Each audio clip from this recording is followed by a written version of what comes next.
Is this the first time you've written a character this young? Yes. Yeah, it wasn't easy. Readers have commented on Leah's imagination, that it feels realistic and they can recognize a child's thinking in that. That bit didn't feel difficult. What felt difficult is to have this continuity of a serious objective that is usually a grown-up thing. We want something and we wake up the next day wanting the same thing, and we pursue it through time. And I think children are much more volatile in their wants and less persistent. So achieving this effect through a child's point of view was what I felt is most difficult. Hey, I'm Jon. I'm Cory. And this is The Passage, the podcast where authors break down their favorite pieces of writing, taking you behind the scenes from the first spark of inspiration to the final edits and everything in between.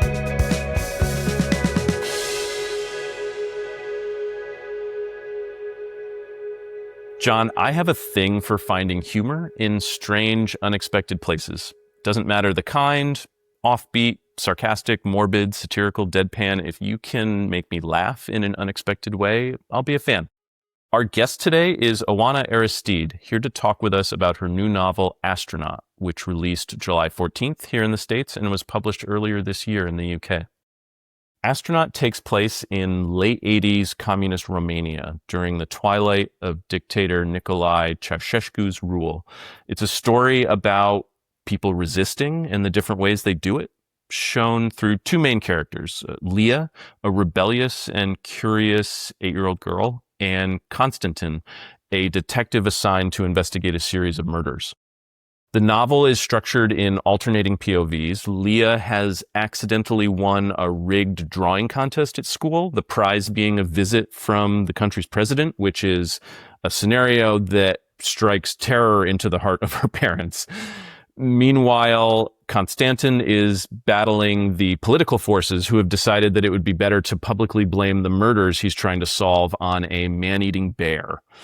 Astronaut paints an intriguing and very human picture of life under a communist dictatorship. It's part satire, part thriller, and as I alluded to up front, can be wryly funny. But I think the thing that made the most impression on me is how well drawn the characters are. So I'm excited to learn a little bit more about how she did it. Oana, welcome to The Passage. Thank you very much. Thank you for the introduction. I'm very glad to be here. Before we get started, you're going to read a little bit right from the very beginning of the book. Is there anything that we need to set up or readers and listeners might need to know before you get started? No, as it's the opening pages, I hope the reader can just follow the story. Cool. I can't wait. Ready when you are. All right. We're in the town of Sighișoara in March 89. Leah is being walked home by Comrade Blaga, the shopkeeper, who is holding her hand. A couple of times she tries to get out of this embarrassing situation, makes her hand go limp, or folds it together in the shape of a small bird wriggling out of a nest. But Comrade Blaga does not let small birds go. They're walking by the road along the river embankment. It's Mother's birthday and also Friday afternoon, and buses are bringing people home from the factories. From the corner of her eye, Leah catches a glimpse of one, so full it's almost dragging its belly along the tarmac. It's an accordion bus. It has that creaky, bendy rubber bit in the middle, and there are people clinging to the steps and to its 3 wide-open doors, a bit like bees swarming to a hive. Everyone on the passing buses can see her and Comrade Blaga walking home hand in hand. The river is far below, murky as always, barely moving along. Mother explained that it used to be higher up and wild, like to burst its banks whenever there was heavy rain, flooding houses, shops and roads, and so the people made it live in this river gutter instead. If the shopkeeper were not still holding her hand, Leah would be leaning over the railing, throwing pebbles into the trapped river. It's Mother's birthday today and she has no present. Leah couldn't believe her luck when she first spotted the vase with a big yellow sunflower painted on it. Couldn't believe that it was something people could buy. And so today, Leah had pointed at it in the homeware shop, and Comrade Blaga took the banknote from her. He looked her up and down. It was then that the bad belly feeling started. Then he locked the door of his shop. There was no one else inside. And now, no money, no vase, no hand. Awesome. Oh, Oana, there's so much I like about this passage. The one thing that really struck me from the very beginning was the image of the hand as a bird. It's one of those images that I think I will think about all the time because I have a 2-year-old son and he is constantly trying to pull his hand out of mine when I'm walking him down the street. And I'm always saying like, God, it's so annoying that he just won't let me hold his hand. And it's very much this like weird thing he does where now I'm going to think of it as a bird wiggling out of a nest. Like it's perfect. So there's lots of stuff in here that I want to talk about. But why don't we start with a relatively easy question, which is, why did you pick this passage when we reached out about coming on the show? Because it was the most difficult one to write. Not in the sense of once I had idea that it was difficult to write, but I struggled to find the right opening into the book. And it was almost the last chapter that I wrote. And I thought that would give us a lot to talk about. Yeah. You know that an opening has to do so many things. And yeah. And what's sort of crazy is this opening does a lot. It really does a lot in 4 or 5 very short paragraph. It sets up a lot. It creates a voice really quickly, a point of view, a kind of tone. So in that regard, it's very well executed. But what was there before this? I had a general problem with the whole book with Leah's voice, that I struggled to make it feel both like it is the voice of a child of that age, but also that I didn't want it to feel trivial and childish, but for you to feel that the colors are serious for her, that she feels the little humiliations that she experiences when people lie to her. This is something I struggled with throughout the book.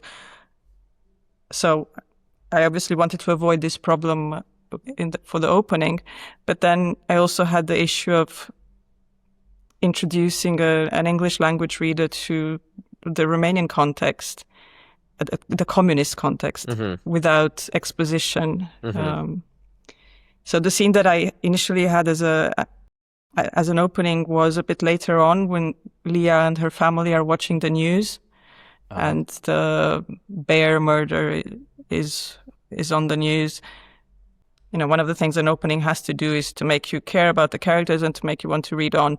So it did that part, but I was telling people about the context rather than showing them what it feels like from the perspective of the character. So whereas a child is being walked home by someone she barely knows, she's afraid, she doesn't understand what's happening, is more universal. Yeah. Folds it together in the shape of a small bird wriggling out of a nest. First of all, a small bird wriggling out of a nest is such an apt metaphor or way to describe Leah as a character. So already you've done that. But then the very next line, but Comrade Blaga does not let small birds go, is so ominous and kind of threatening that you've sort of sketched a very immediate and effective characterization of who Leah is, and then immediately put her in danger. Did you struggle putting that all together? Because it's done so efficiently, so effectively, it doesn't feel like you really hemmed and hawed over how to put this all together and how to introduce us, put us into this world and show us who Leah is. Once I had the idea of the situation of who the characters would be and roughly what the situation is, it felt right. And I think this is generally a rule about when a piece of writing works, that it feels right. You don't have to write it many times. Many times is different. Yeah.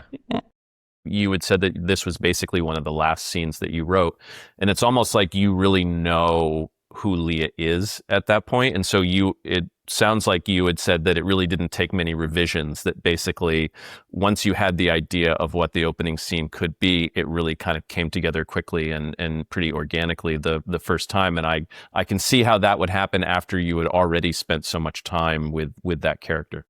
Yes, exactly. Once you know a character, then you don't do all the versions in which you don't recognize the character. It sounds like it could be anybody. It doesn't sound authentic. So you have a much better ear for the the dialogue and the thoughts of the character. So in some way, it helps to to write it last. But you are agonizing until the last moment. But I don't have an opening.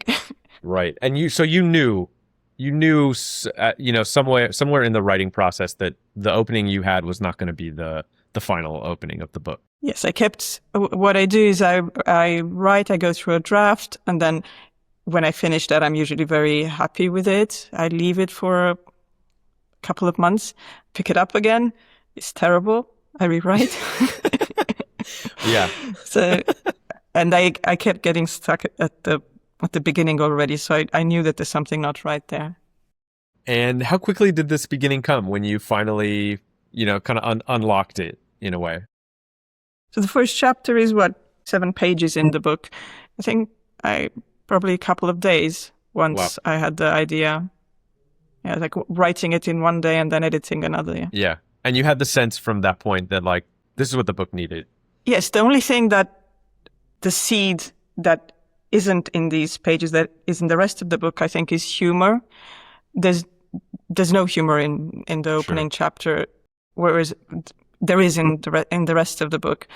But it felt totally risky to open on a humorous note, and I mean, I'm sure it can be done. It felt risky to me to both try to engage the reader with a character and to understand that context is dangerous, but then to also have them smile.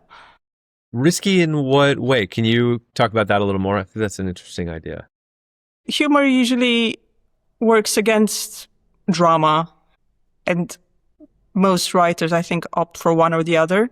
Mm-hmm. I hope that over the course of the book, I managed to combine them and have the reader feel for Leah and also sometimes laugh with her. Mm-hmm. Yeah. But to have this sort of emotional mix in the opening pages, I sort of chickened out of that. The risk is sort of starting the book undermining the right. empathy and right, and maybe giving the reader the impression that like this is trivial. It doesn't matter. We're joking around, and we're joking. These around, are just cartoon cops, and right, yeah. Well, and immediately giving us a great example of how Leah's innocence and general naivete about the world around her can have real repercussions, serious repercussions that she's not even really aware of. But, we sort of immediately see a situation in which she does a really thoughtful, kind thing, going to buy a present for her mother for her birthday. And it ends up being an absolute disaster, like one of the worst things that she could have done through no real fault of her own. Yes, and it wasn't the buying of the vase as such. It was that she took money that she didn't understand was foreign currency. And this is, the parents can also blame themselves in this situation. They never explained what the problem is. This is one of the conflicts throughout the book, that many of the things Leah does, she does it because her parents and teacher, they're trying to hide things from her, or they're explaining things in a way that doesn't make sense. She can understand that it doesn't make sense. So the way kids feel it's not fair, then they'll just go and do what they want because the option that the adults gave them isn't fair. Mm-hmm. Well, and they're explaining it in a way that doesn't make sense to her, I would argue, or at least the impression that I got is because it doesn't make sense to them either. And all they can do is kind of parrot, well, this is the rule. They can't say, I know it doesn't make any sense, and they can't really explain it in a way that makes it sound like it's a logical way to go about living. Yes, they would have to say, well, it is unfair, but we've accepted that we have to live like this. And instead, they're trying to make it sound like it's a normal way to live. Yeah. I was telling Jon before we got on that was one of the things that I really liked about the book was the absurdity of a lot of the situations that they're in. They have real world stakes, but that's where a lot of the kind of subtle humor comes in, of just how absurd some of these rules and ways of living are. And I really liked the way that you tackled it. You had sort of mentioned earlier that you didn't really love your original opening because you felt like it was really hitting you over the head, I guess telling rather than showing. And I really liked the way that you sort of handled introducing readers to what life was like in Romania in the late 80s without a heck of a lot of telling. Thank you. I'm sure it helps that I grew up there and, well, I spent the first 10 years of my life there. I think writers who write novels that are heavily based on research, they lack confidence and they feel they have to mention the details. Whereas if it's a period you're comfortable with, that you know because you experience it, you don't have these doubts. So you just filter it through the character's eyes. Mm. Is this the first time you've written a character this young? Yes. Yeah, it wasn't easy. How did you go about it originally? What are the most challenging parts that you sort of found as you started doing it? And did you know it would be difficult when you started? Yeah. No, but I usually don't know how difficult things will be before I start doing them. That's better, because if you knew up front how difficult it'd be, maybe you would never There's start. a long list of things I didn't know how difficult. Right. Readers have commented on Leah's imagination, that it feels realistic and they can recognize a child's thinking in that. And that bit didn't feel difficult. What felt difficult is to have this continuity of a serious objective that is usually a grown-up thing. We want something and we wake up the next day wanting the same thing, and we pursue it through time. And I think children are much more volatile in their wants and less persistent. So achieving this effect through a child's point of view was what I felt is most difficult. I would think that if you're writing a character really young, you kind of have to do something that, now that I'm thinking about it, seems very complicated, which is like make it authentic for a child, but sort of not exactly realistic, because the child has to understand stuff that maybe a 7 or 8 year old or whatever child wouldn't understand at the time. So writing a child true to life would be really hard, and maybe not even the best idea, that you have to like sort of stretch it a little bit to make it work in fiction. Very possible. Have you read Ballard's, the one about the child in the prisoner of war camp in?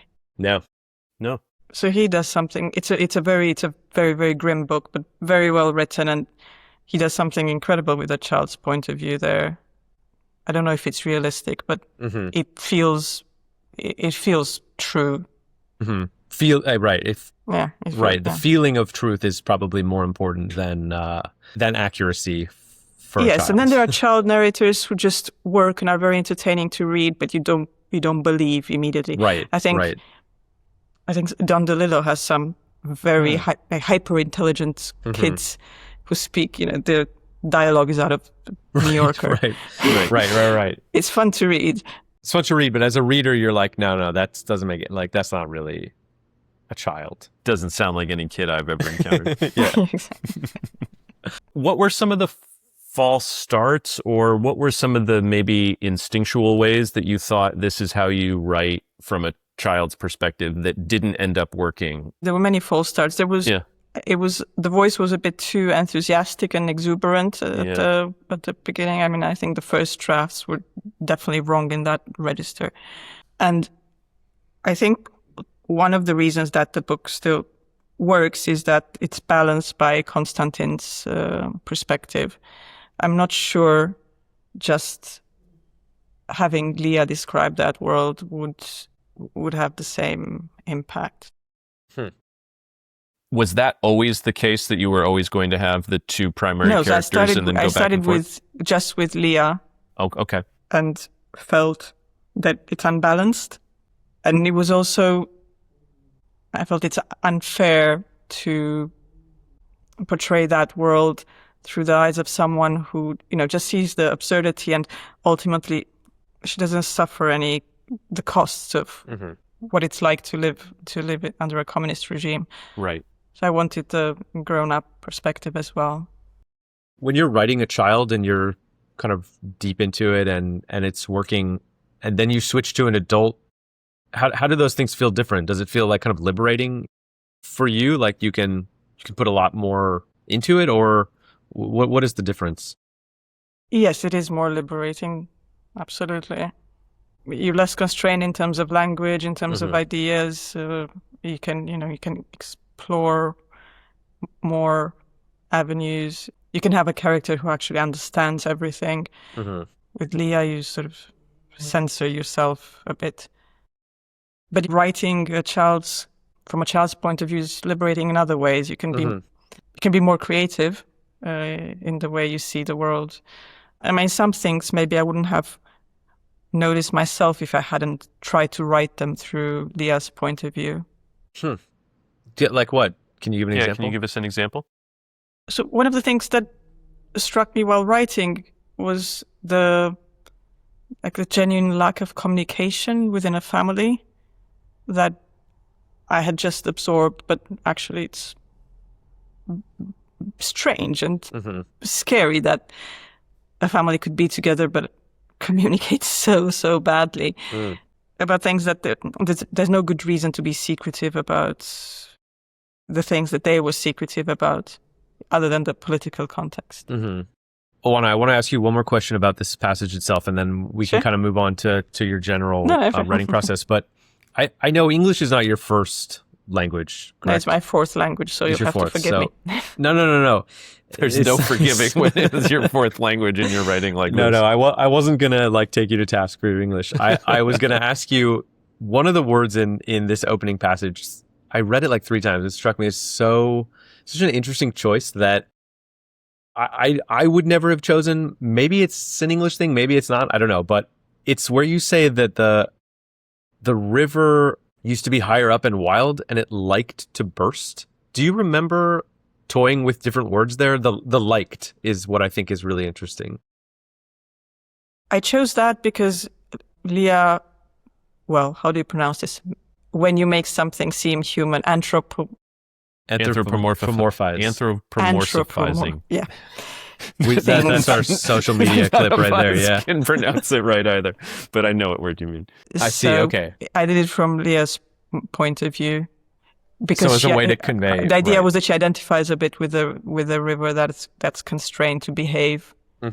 Yeah, gotcha. Okay, I just liked it. I liked it so much. I thought that's perfect. I don't know why it works. It does a lot in one word that would be difficult to convey.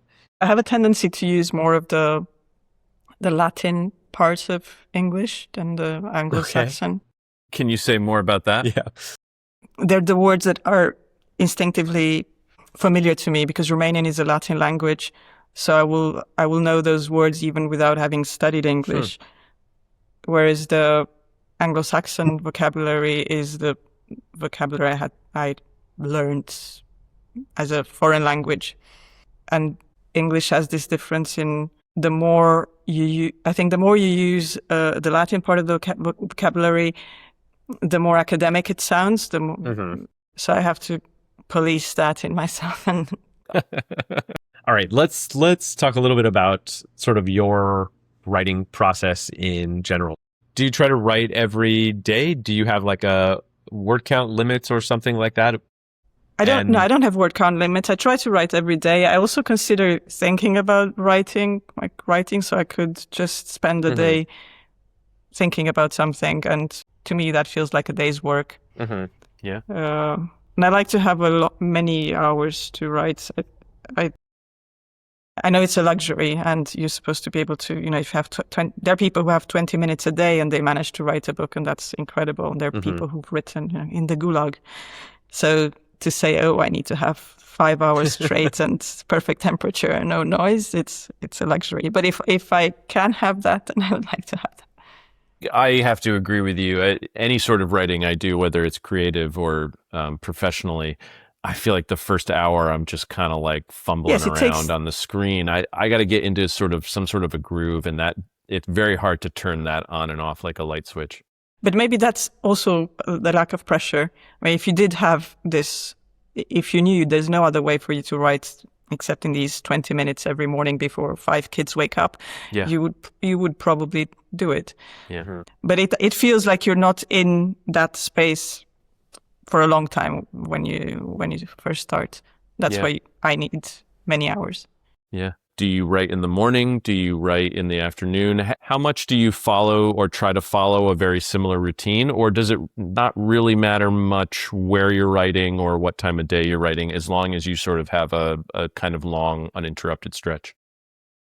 I prefer to write in the morning, so just that I would like it to be the first thing I do after breakfast. And I'm not very good at writing in the evening. I think I'm more of a morning person.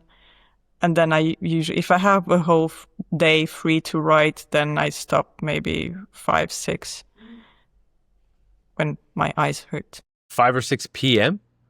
Yes. Oh, that's a long day. Yeah, that's a long day. Yeah. But it would be with breaks, thinking, maybe, just, I can even walk around the apartment just to move. On a day like that, do you ever track like how many words you wrote or how many pages? Not really, because I think in terms of scenes, I try to get one scene down in a day, because I have that continuity of the mood so it can be a short scene or it can be a long scene. And then if it's a short scene, then maybe I will edit it as well and do a second or third draft. How much has your writing process changed from the first book to this one? And then I know there's a third book. I did have a word count when I first started writing. Yeah. When you first started, you were like, Yes. I need to hit 1,000 words a day or something like that. Yeah, something like that. Yeah. And now I sort of moved away from that. Why did you move away from it? What about it just didn't work for you? That it was psychologically hard, or you were beating yourself up when you didn't hit that count? I think if you have a word count, there's a risk that you will write to that word count and maybe write too much. And I really, really don't like the feeling the next day I reread what I wrote yesterday and it's terrible. That just... It kind of gamifies the writing process. It becomes more about just hitting the number than it is, well, was any of it any good? Yes. So, but if I think in terms of scenes, then I usually know from the beginning if it's going to work, if it's good. So I don't end up writing more than I should have or more than I have inspiration for. When you're working on a novel like this, do you have it plotted out at all, or do you just write and see what happens? I have it plotted out, let's say 70%, something like that, before I start, with some freedom. Before you even start the writing process, you sort of know how the story is going to go, sort of. Sort of, yes. Interesting. Okay. Yeah. I know not all writers do that. Well, that's why we like this show, because we find out everyone does it. Actually, you know what? There is so little consistency. Yeah, that's great. It's really crazy how little writers share among each other as far as process. Like, everyone is completely different. And I think that's probably because why there shouldn't be any rules. I mean, right. Yeah, Sure. It's all, this works for me. Try it. It might not work for you. Yeah. Right. And you're the first person we've talked to that's talked about thinking in terms of scenes. And I think that's a really good way to think about writing fiction. You don't hear that word come up. At least I don't. I feel like you hear it in movies, obviously, but... Maybe I did some sort of writer taboo thing. I shouldn't... No, not at all. I think a book is made of scenes in the same way that a movie is made of scenes. We just don't talk about books as in those terms. In the same way that as a reader, I like to finish a scene before I stop reading. I don't want to pick back up in the middle of a scene and try to remember where I've been. You don't read based on word counts. You read based on scenes. Yeah. Right. Yeah. But it's for, if I look at what's most important in let's say chapter, not a scene. Well, they're different though. They're slightly different because a chapter can hold a bunch of scenes, and chapters are a good way. I know, but I'll get kicked out of writers' union if I keep saying scene. So I like it. I like it too. A scene feels like a complete thought.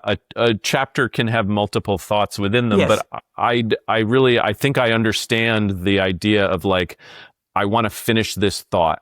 Yes, so I'm in 2 writing groups, and I've been doing this for many years, where we give each other feedback. So we all read each other's work and then offer feedback.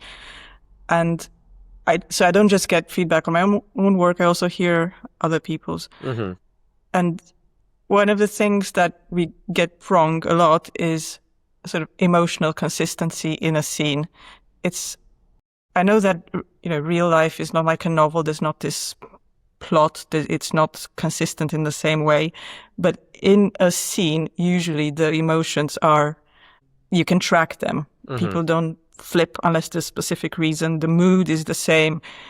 Or if the mood changes, then that's the topic of the scene. Mm-hmm. So that's why I like to stay within the same emotional space and atmosphere. Yeah, that makes a lot of sense. And I think it's easier to conceive the beginning and the end of a certain section when you're thinking in those terms, rather than just sitting down and trying to write as much as you can and just sort of seeing what happens. I think that's a really valuable way of thinking about how to build a novel and a short story, any fiction, I guess. Do you share your novel drafts with those writing groups as you're working on them? Not a whole draft. We usually share like 2,000 words, 1,000 words. But bits of the thing that you're working on, yeah. Yeah. I can bring them something that I've struggled with, I think I fixed, and then it turns out I haven't. But the thing about feedback is it's usually right in the sense that if 3-4 readers that you value their opinion tell you that something doesn't work, they're probably right.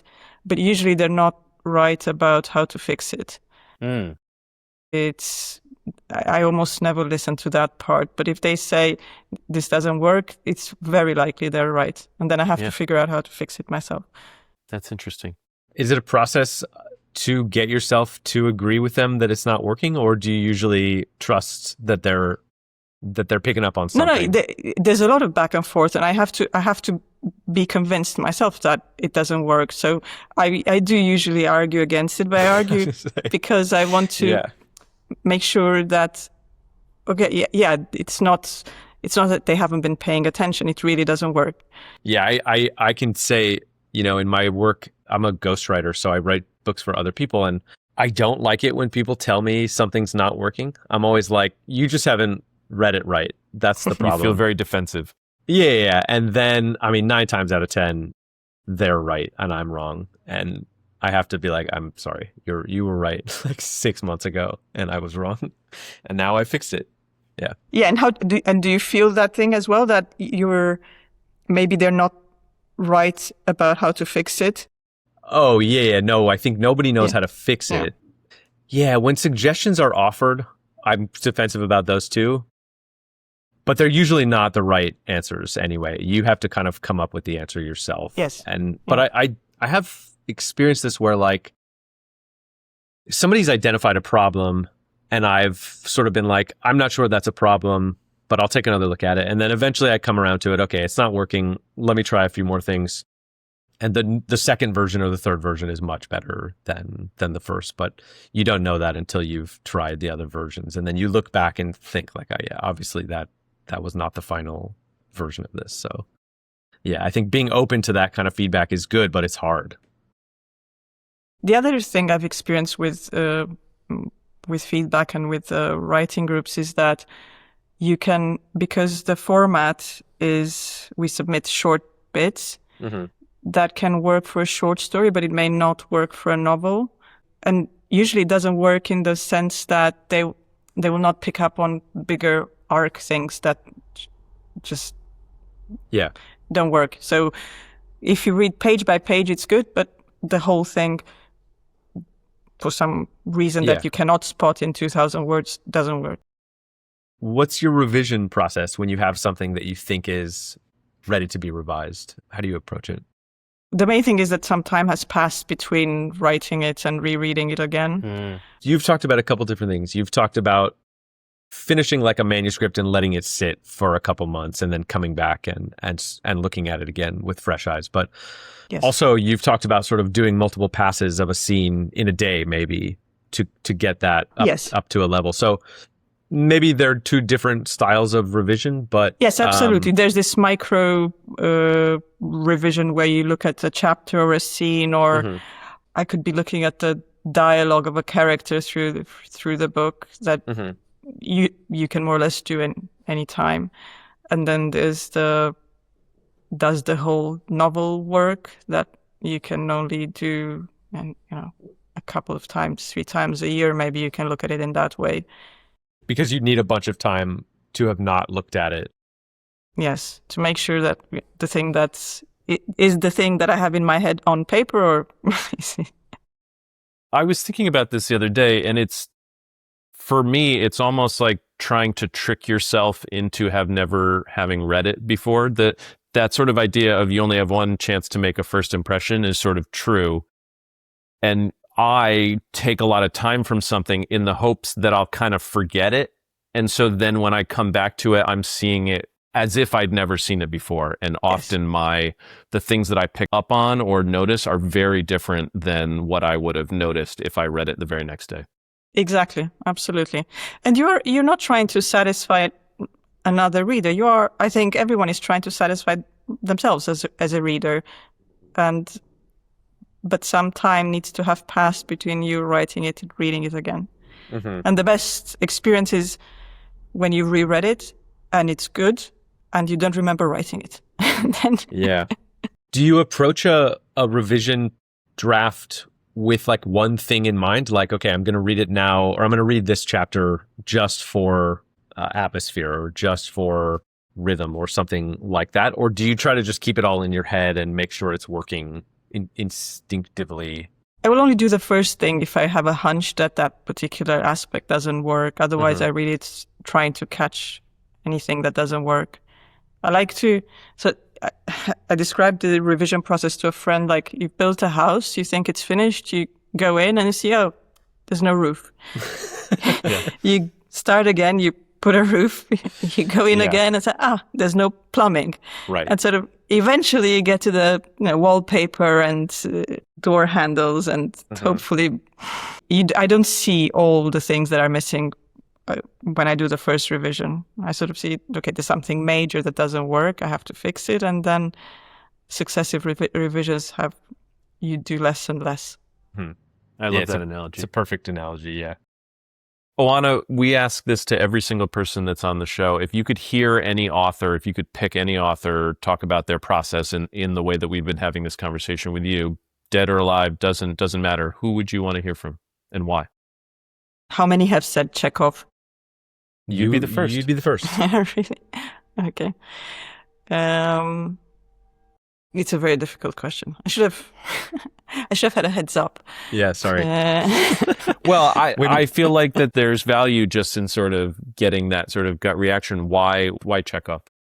I think because he combines this total realism, but there's still a story. There's still you don't have a sense that it's just some short stories, especially modern short stories, feel like very well written, but it's almost like something that's been cut badly, that they haven't chosen the right moment to begin it and end it. With Chekov, I feel they're proper stories, but they don't feel artificial. Mm-hmm. It's a very roundabout way of saying something very simple. Jon, you want to do rapid fire to close things up? Yeah, we'll ask you, I think we have 9 or 10 questions. Whatever the first thing that pops in your head. What's one aspect of writing that you think you're particularly good at? And were you always good at it? Probably good at plotting. What's one aspect of writing that conversely you think you're bad at, and what is it that is so challenging for you? Probably because I write in English, I'm sure I would struggle to do any sort of regional dialect or to convey things like class through the language, or or to set a story in the past but in the English language. Again, I would really struggle to do that well. I think I know the answer from the entire conversation we've just had, but what's harder to write, the first line or the last line? The first line, much. But I think there is something that compares in difficulty with opening. It's the bit just before the ending, the sort of run up to the final pages. I think they're almost as difficult as the opening pages. Did you have to work on those with Astronaut a lot, or was it more just in your head you had to figure out what that run-up was going to be? In all the 3 novels that I've written, I've had this. I felt that those are difficult pages to write because you have less freedom than in the rest of the book, where you have the whole story ahead of you and you can get there faster, you can get there slow, or you can introduce more characters, you can do lots of things. Mm-hmm. But the 10 pages before the end, if you have a certain way ending in mind, then those pages can only do this one thing. And that's difficult to do without it being artificial. And yeah. What's the first thing you edit out of a draft? So with Astronaut, there was this sense of the voice. I mentioned it, I felt Leah's voice was too enthusiastic or too exuberant, and I tried to smooth that. It's not the general rule. It was the case with this book. What's a word you always misspell and autocorrect saves you? For some reason, I keep putting 2 R's in forest. Yeah. I don't know. It's just... Yeah. I mean, the double letters are pretty arbitrary, so it might as well have 2 R's. Feels like it's a word with 2 R's. It's too timid with 1 R. Right. Forest. And another T. Why not? Yeah. Did Astronaut go through any alternative titles before landing on the final one? And if so, do you want to share any with us? No, this was my working title as well. And there was a debate about it with the editor, because of it can give the wrong impression. There's very little sci-fi in it. Right. Mm-hmm. And also the exclamation mark. But I felt that it made sense given the weight of that scene in the book. I don't know. Do you agree? Yeah, I love the title. And that it fits. Like you think it fits? Mm-hmm. Yes.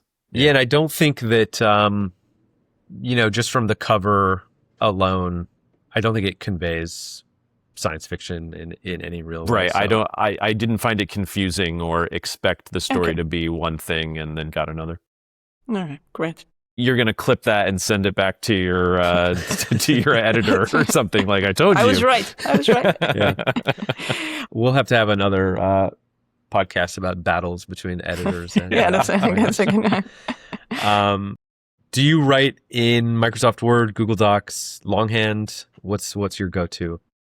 Microsoft Word. Microsoft Word? Yeah. Mm-hmm. Is that just default, or did you try out different programs and just kind of land on that one for a particular reason? No, it's default. It's default. Yeah. I cannot read my own handwriting, so.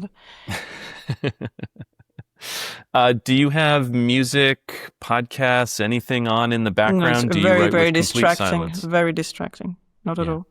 Impossible. Yeah. And what's your go-to procrastination method?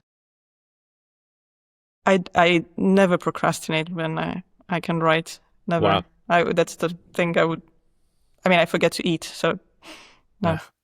That is a perfect note to end on. You're a lot better than the rest of us.